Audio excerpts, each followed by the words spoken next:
Welcome to the Evolving Past Alzheimer's podcast, where we are focused on bringing you information to help prevent and reverse brain diseases like Alzheimer's and other dementias. I'm Dr. Nate Bergman, a functional medicine physician in Cleveland, Ohio, and your host on this journey. So, whether you're a baby boomer who's worried that your brain wiring just isn't working like it once was, or you have loved ones with the disease, or you yourself have already been diagnosed and are wondering, what do I do now? You'll want to listen to this podcast. Each episode, we introduce you to the top doers and thinkers that are revisioning Alzheimer's and dementia. If you have questions or comments or just want to connect, please check us out on our Facebook page, or if you're old-fashioned like me, Google Evolving Past Alzheimer's Podcast, and you'll find us that way. So here we go. Let's get better. Welcome back to the show. Today we have a wonderful guest.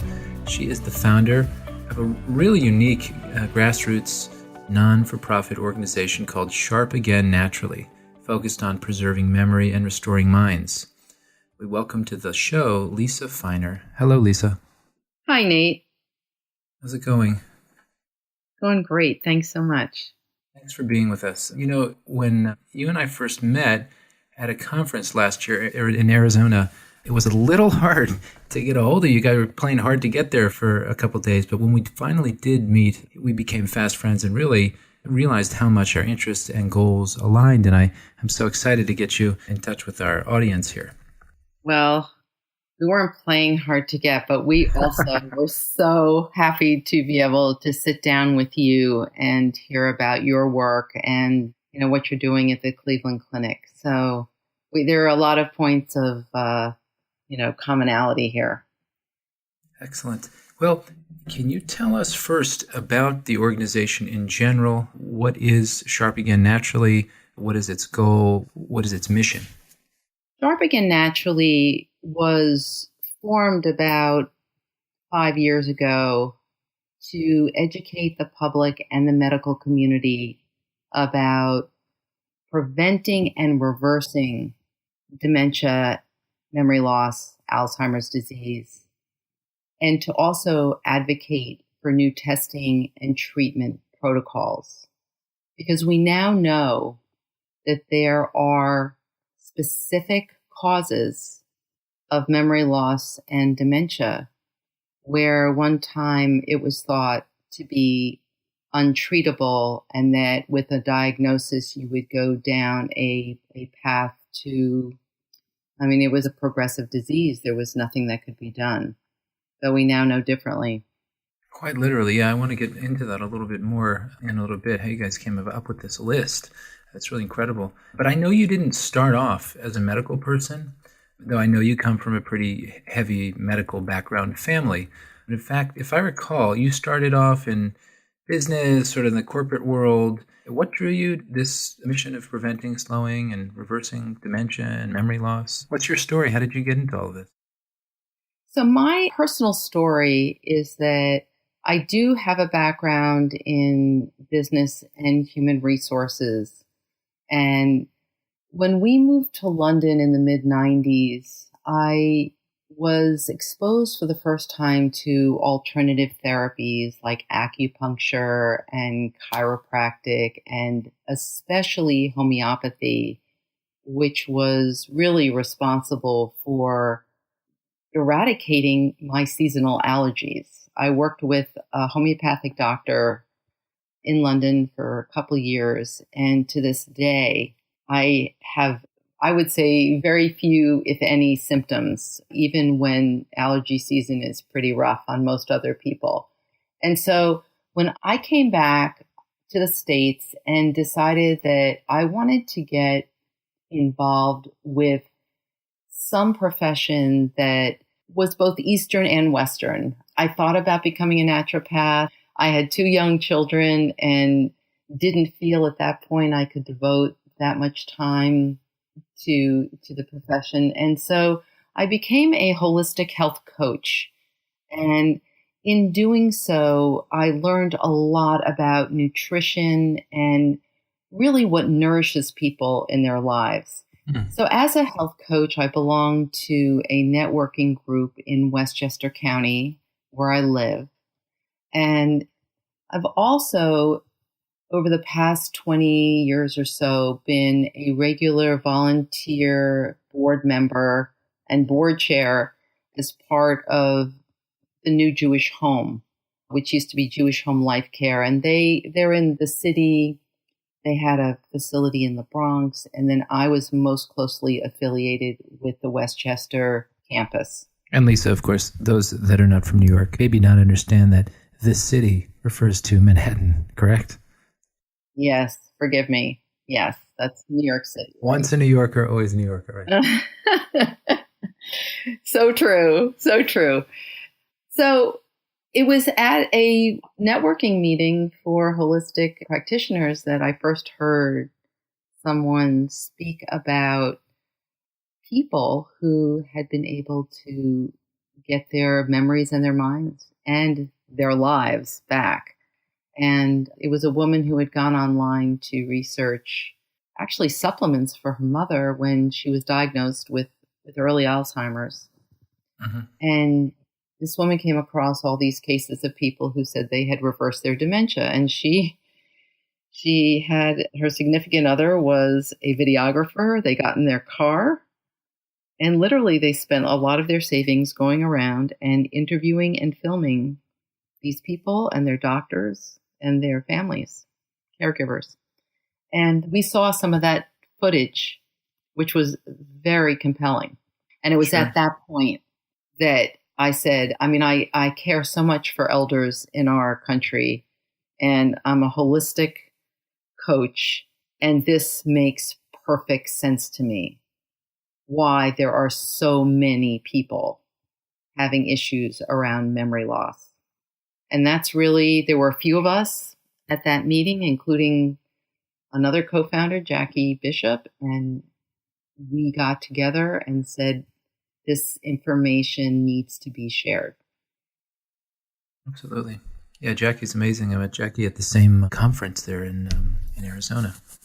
To follow up, you mentioned something earlier that hits home with me. In medical school and even in residency and even in fellowship, the conventional wisdom is, by definition, Alzheimer's dementia is an irreversible degenerative condition for which there is really no treatment. I mean, we tell people to exercise a little bit, and there's some pretty good evidence for that. But really, by definition, essentially what we tell people to do when the day they get their diagnosis of Alzheimer's is get a lawyer, get your affairs in order, and it's essentially going to be a long, slow, painful death. And I mean, it's crazy, but that's the standard of care, and that's absolutely what we do for people, and I've done it many, many times myself. From reading your website, and again, for the audience, this website is absolutely worth going to. It's amazing. We'll get more and more into this as the show moves forward, but it's, correct me if I'm wrong, Lisa, but it's www.sharpagain.org. That's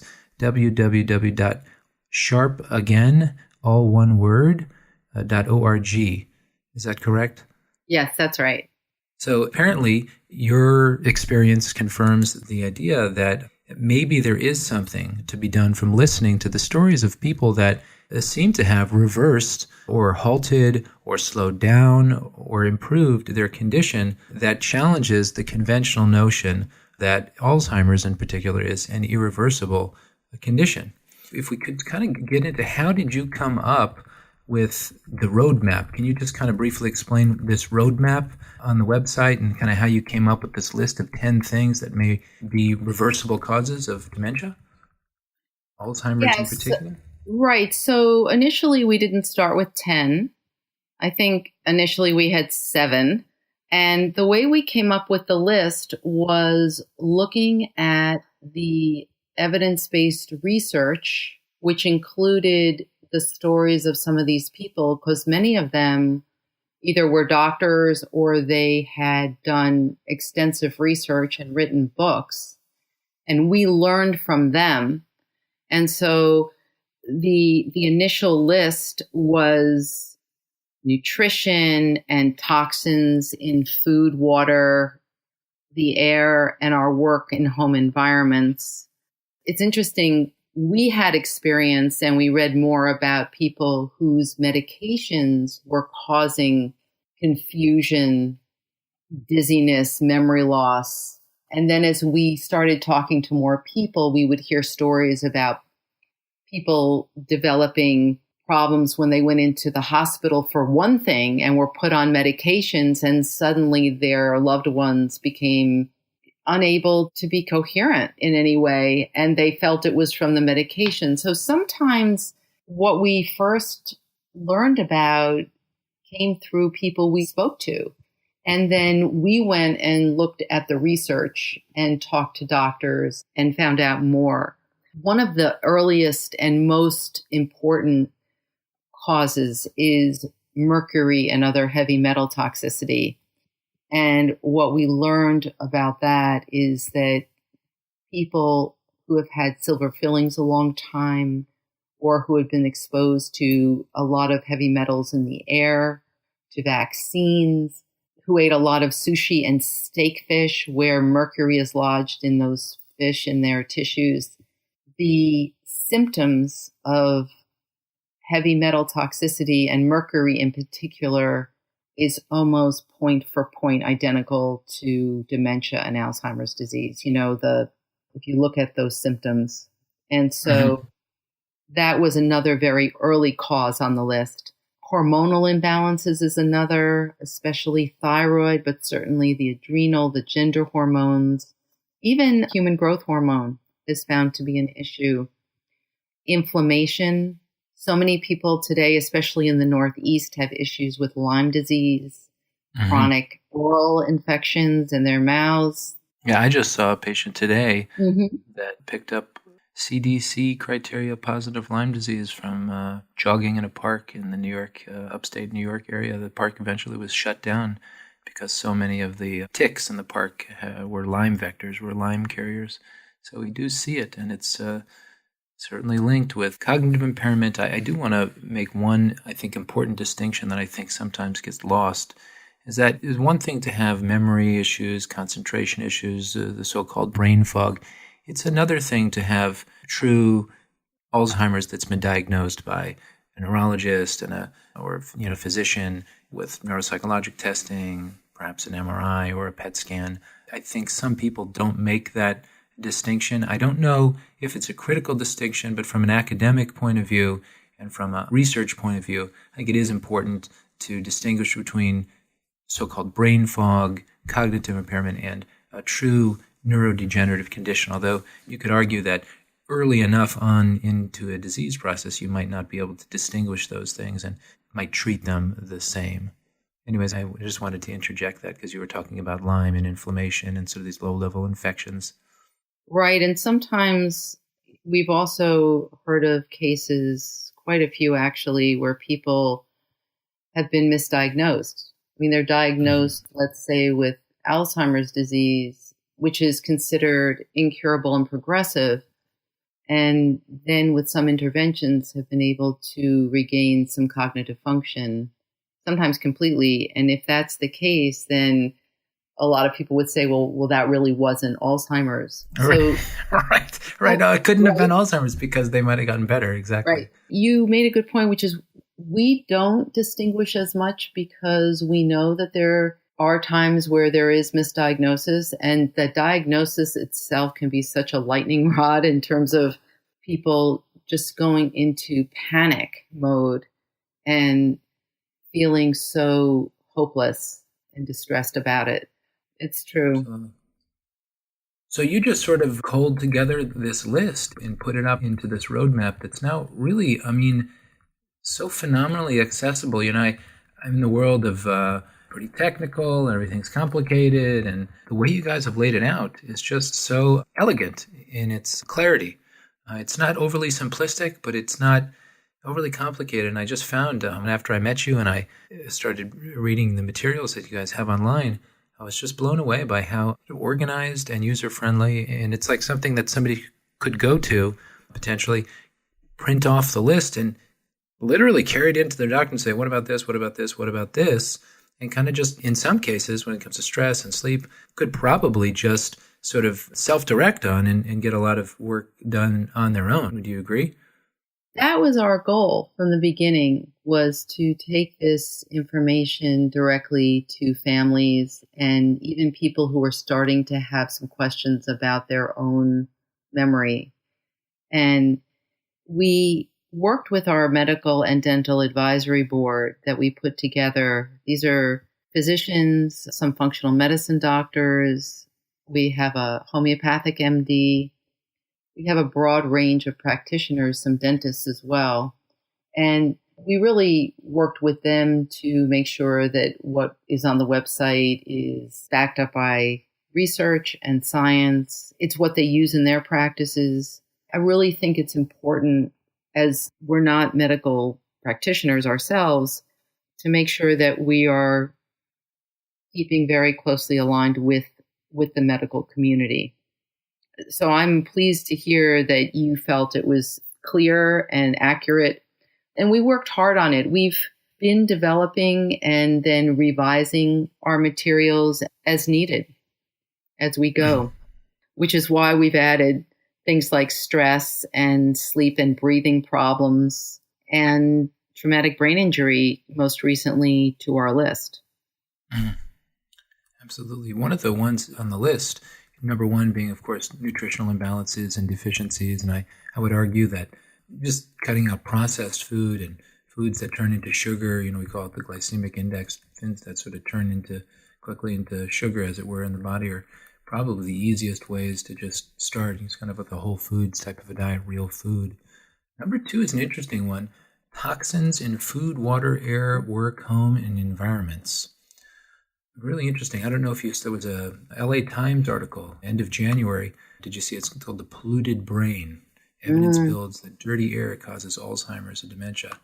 Yes, I saw that. Mm-hmm. Yeah, really interesting. So we'll post that in our show notes, the links to that article. Really, really interesting. More and more evidence for that, like mold and foodborne pathogens, like you mentioned.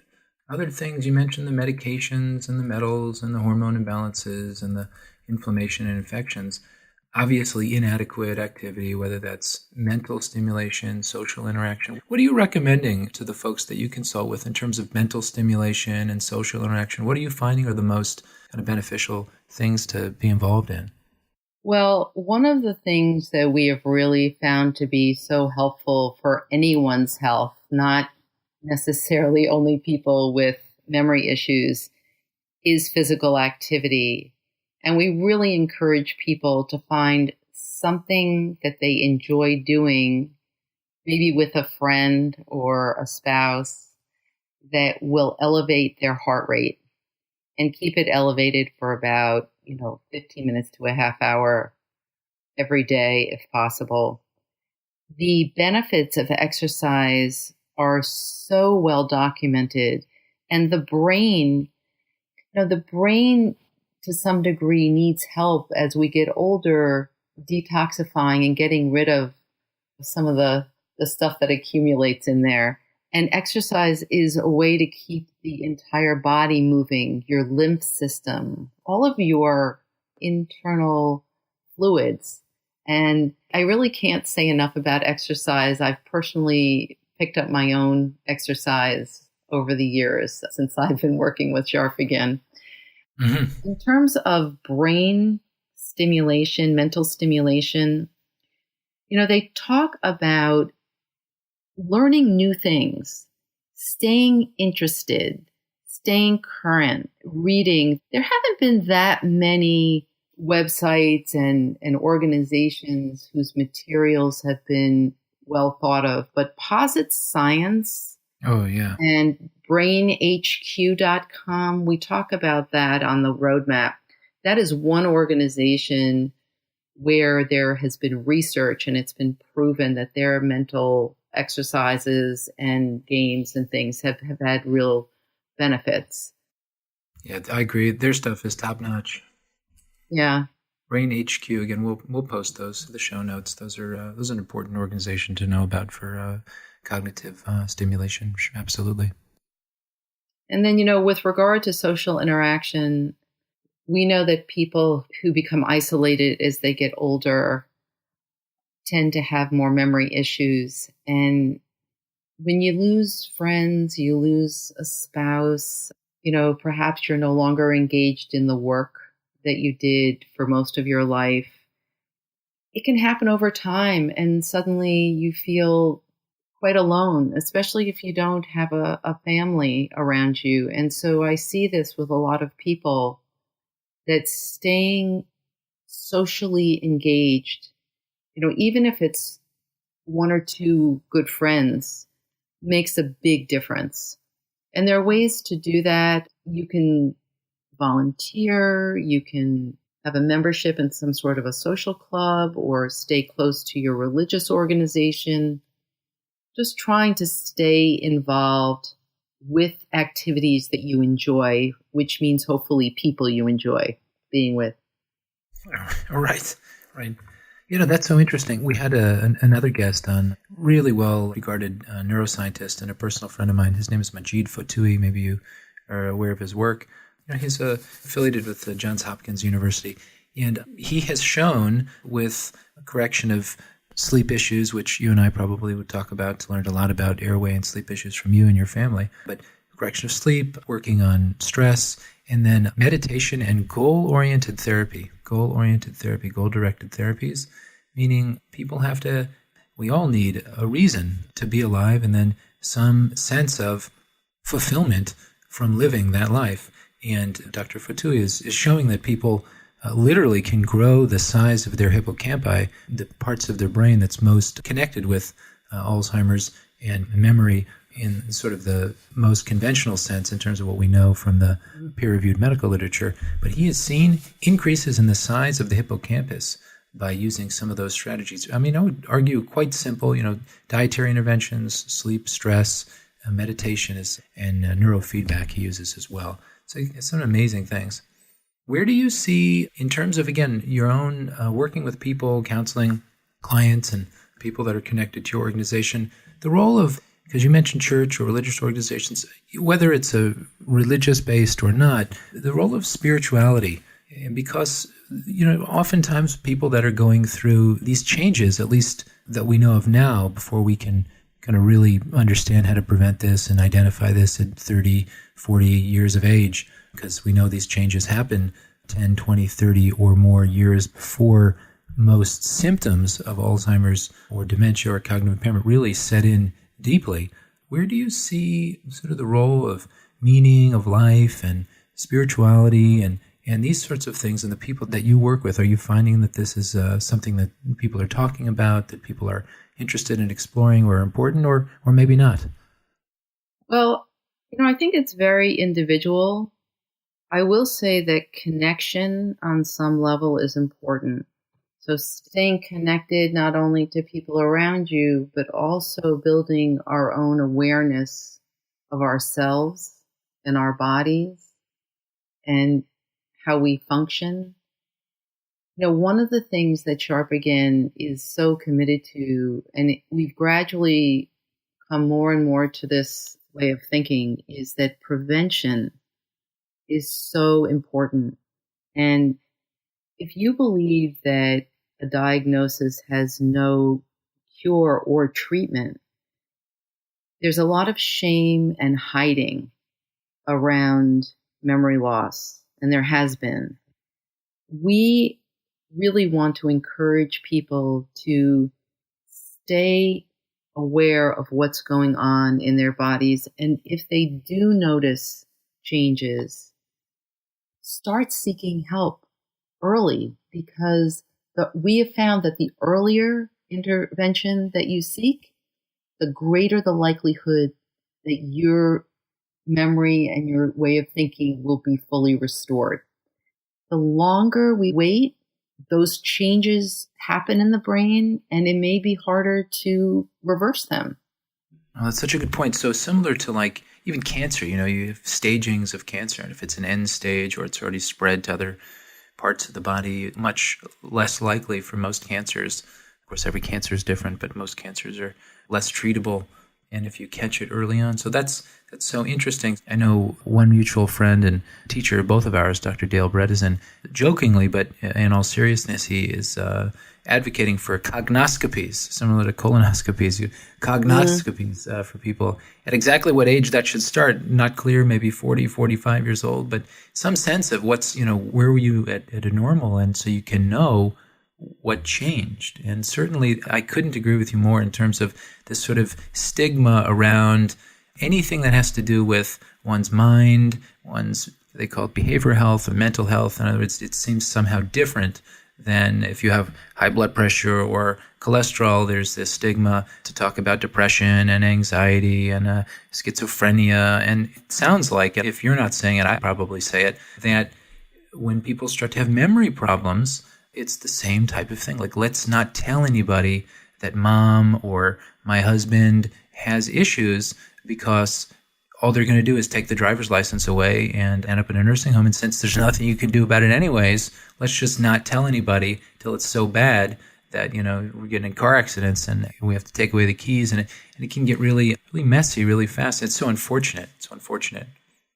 It is unfortunate. And I really do believe, as we saw with the movie Being Alice, I mean, this was a very high functioning woman who was a professor. And, I think because there was no treatment, she tried to hide it. And that's what the public face of Alzheimer's is, I think, right now. And I'd love to see that changed. We at Sharp Again would love to see that changed. Couldn't agree with you more. And it sounds like we both are we're making a beeline to try to make that happen.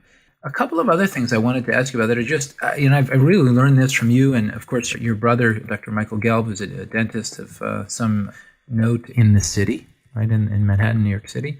By the way, tell Michael I'm just finishing up reading his book, Gasp, for the first time, Dr. Howard Hinden's book as well. And I've learned so much from those guys about the concept of sleep and disordered breathing and the concept of the airway. And we'll probably get one of those guys on here eventually, but can you just kind of briefly give a 30,000-foot overview of what you mean by sleep and breathing problems related to oxygen deficiencies? Well, what we've come to learn is that there are different kinds of issues that people have related to the airway. And many people know, first of all, that sleep is important, but I don't think we realized how important it was for the brain, because at night when we sleep, the brain takes care of a lot of detoxification, as we would call housekeeping activities, where it's able to flush out toxins and regenerate itself in certain ways. Kind of like taking out the trash, right? Like, pardon me, but it's kind of like taking out the trash, the way I think of it, right? Like, it's like you got to take it out. It's got to be taken away. I mean, it's got to be done pretty much every day. If you don't get a good night's sleep, you wake up the next morning and you feel foggy and you're not on your game and it's hard to think clearly. Yeah. Then you put on top of that issues such as snoring and sleep apnea, which perhaps have two effects. One is the constant waking at night, like if you're gasping for air, if your airway becomes closed with sleep apnea. First of all, you're not sleeping great. But second of all, you might have issues with getting enough oxygen to the brain. And a lifetime of this, or 20 or 30 years of this, can take its toll.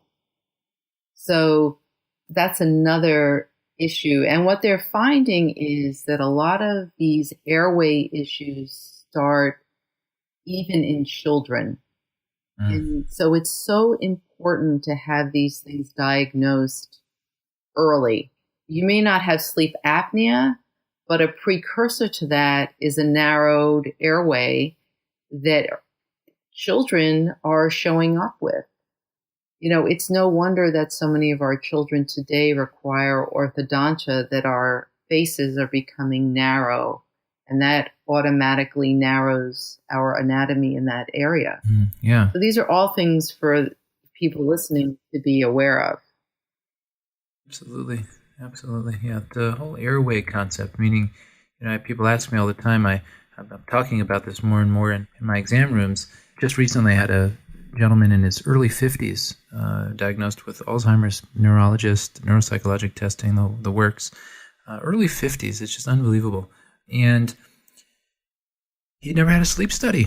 We got him a sleep study. He had he had two kinds of sleep apnea. He had obstructive and central sleep apnea, and the details of that are not that important, but he got the sleep study, and now he's getting treatment. Just started treatment a couple weeks ago, and amazing how it had not been done in a guy that was diagnosed fully with dementia in his early 50s, can't work, still has kids that are growing up, and just a sort of a basic thing. Of course, other things to think about that I've learned from you and your brother and others at this point are things to think about. If you've had a lot of teeth removed and that sort of shrinks the size of the mouth and crowds the airway. Braces, depending on the perspective of your dentist, braces can sometimes shrink the size of an airway. And it's not just kind of our fathers who may be overweight and kind of big guys that you kind of think about, little, these offensive linemen, football player looking guys with little necks that have sleep apnea. I'm seeing little ladies in their 40s, 50s, 60s, 70s, thin, ladies that also have sleep apnea, mostly because of this idea that you just introduced of the airway, the small airway, the way that the air and oxygen get into the lungs and then obviously distribute to the brain. And over time, like you've said, Lisa, that seems to create almost like a brain damage. I mean, that's essentially what's happening over time. Inadequate oxygenation causes hypoxemia, or inadequate oxygen, and those lead to not only the low oxygen states and brain damage, but also, like you said, this sort of garbage in, garbage out, getting the garbage out, that becomes less efficient. You can't get that done because of the quality of sleep. You're not getting into your deeper sleep cycles, and just so much there with airway and sleep. And so if that's, again, something that somebody could just take to the regular doctor, having trouble with my memory, I think I need a sleep study. It's a legitimate reason to do a sleep study by itself, whether or not you're overweight or everything. You don't have to be dragging it and tired all day. Just problems with your memory could be enough to get your doctor to order a sleep study. The other thing, Nate, I wanted to just mention while we're on this topic is that given the research probably about 100 years ago now of Dr. Weston Price, nutrition plays a role in a narrowed airway and a narrowed face. And so nutrition can also contribute to sleep and breathing problems. And I think what's so interesting is you are making these connections, as we have, about these things people never associated perhaps with memory loss before. Now we're seeing how our lifestyle and our diet are really impacting our health, our mental and our physical health. Absolutely. And so I so appreciate you talking through some of these issues. Oh, it's my pleasure. It's my passion. A couple other things. Maybe you could just tell us one or two stories of somebody or a couple people that have had successes using some of the guidelines that you've laid out. Well, I have a few things that I can share with you. We have seen diet alone bring back a patient with vascular dementia who was sent home on hospice and given 2 weeks to live. Wow. And this is a woman whose son was a nutritional microbiologist, and all she could do, she couldn't really move her body, but she could sip through a straw.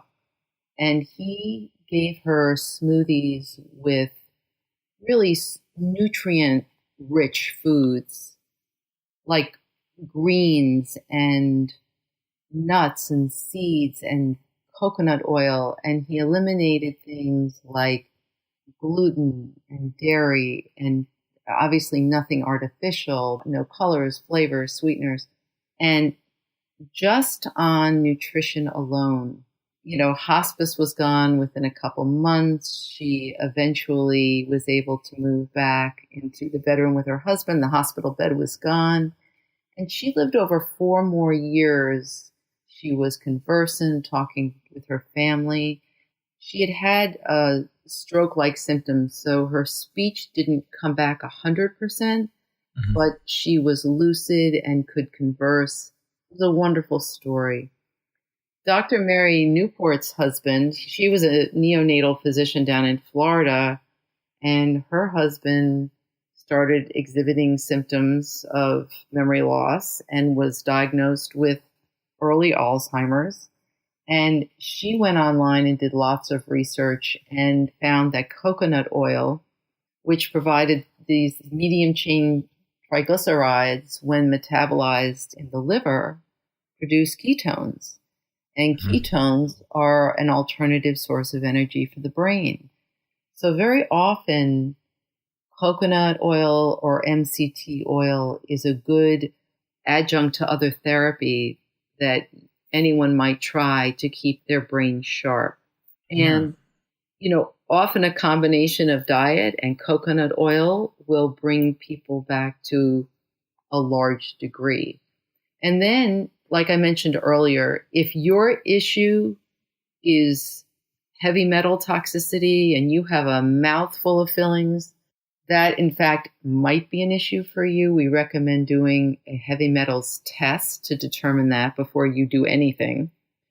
But if it shows that you're toxic in mercury, getting those fillings out has to be done by a mercury-safe dentist, somebody who knows how to remove them safely and also very slowly, like 1 or at most 2 every 6 months.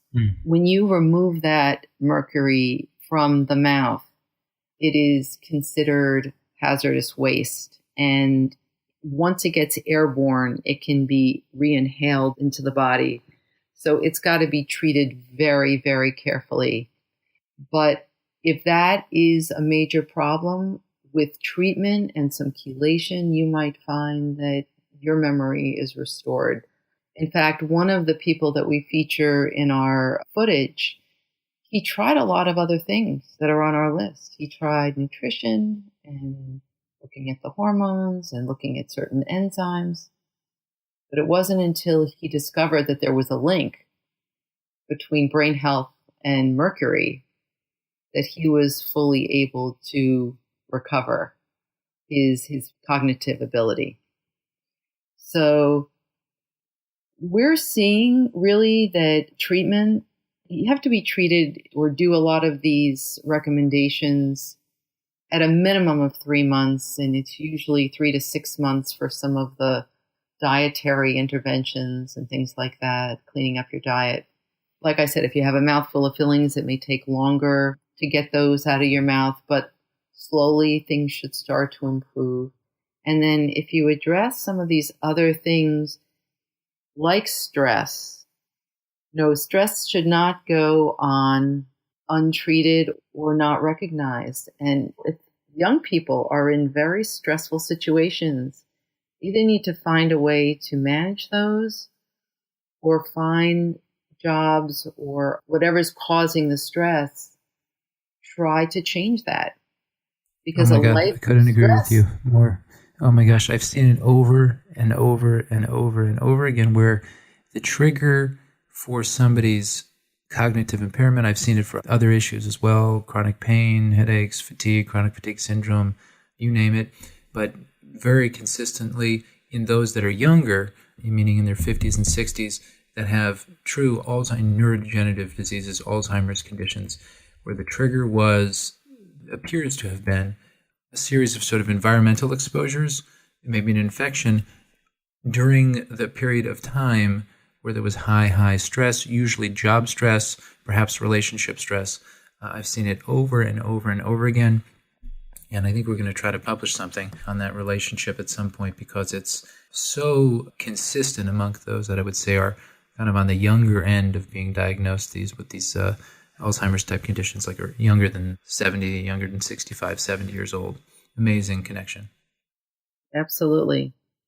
One of our own board members, his father, after he came to one of our presentations, they did some of the recommendations with his father. And for the first time in months, he was able to go out. And in fact, they had a family celebration in a restaurant for his 80th birthday that they never could have even considered a few months earlier.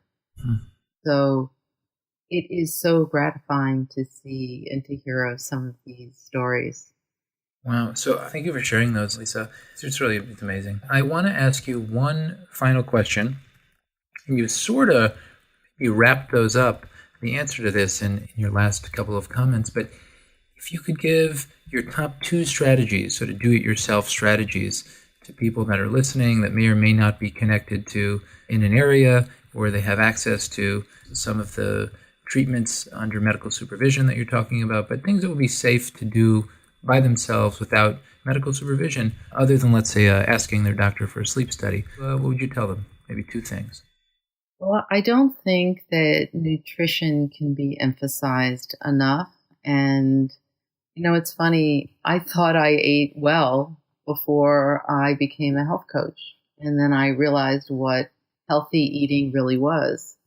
And we have much too much sugar in our diets and too much white foods like bread and pasta and rice and simple carbs.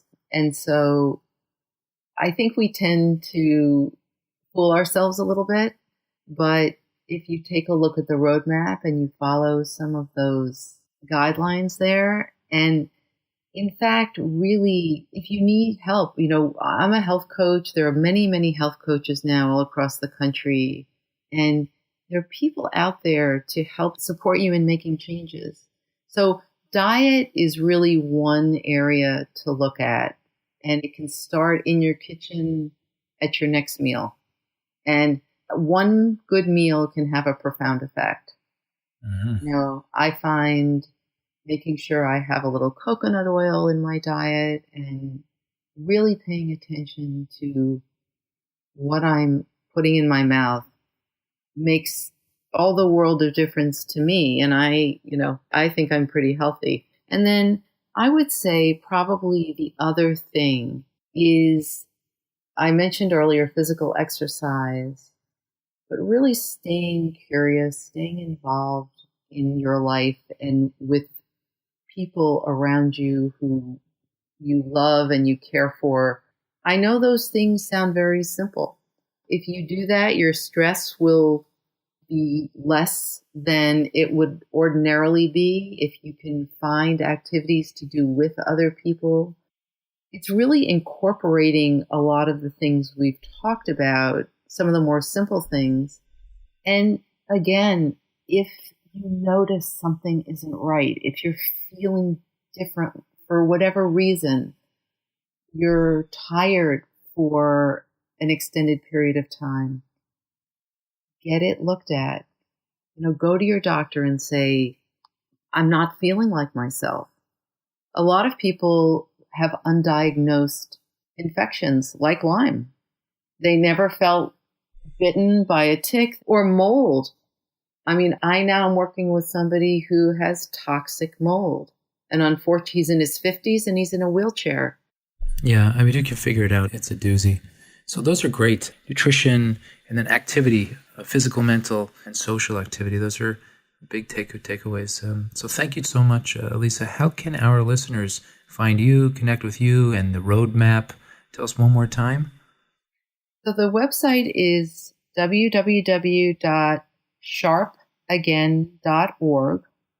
And on our website, there is a link where you can contact us if you have questions. You can also download not only the roadmap to clarity, but also the What is My Risk questionnaire. In each of these 10 areas, there are questions to help you ascertain which of these causes might be affecting you in particular, if you're noticing that your memory isn't as good as it used to be. And hopefully that questionnaire will help you narrow down not only what the causes are, but then how you could seek treatment.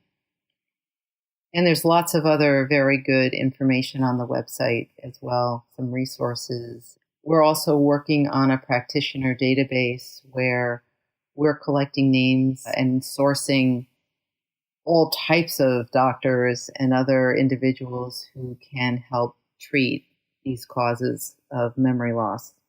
Fantastic. And I'm telling you all out there, check out the roadmap.